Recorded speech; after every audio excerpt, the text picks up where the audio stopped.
దేవుని వాగ్దానము. వారు ఆ నక్షత్రము చూసి ఆనందభరితులు అయిరి. మత్తయి సువార్త 2వ అధ్యాయము 10వ వచనము.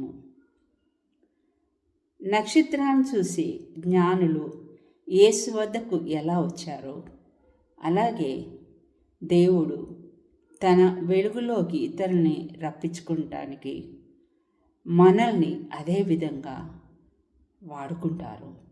కాబట్టి మనము నక్షత్రాల వలె ప్రకాశవంతంగా మన జీవితాలు ఉండాలి.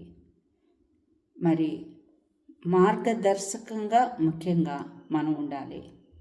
మనల్ని బట్టే ఇతరులు కూడా దేవునిలోకి వచ్చేలాగా మనము వారికి జ్ఞానులకి ఏ విధంగా నక్షత్రం దారి చూపించిందో మనం వారికి దారి చూపించాలి.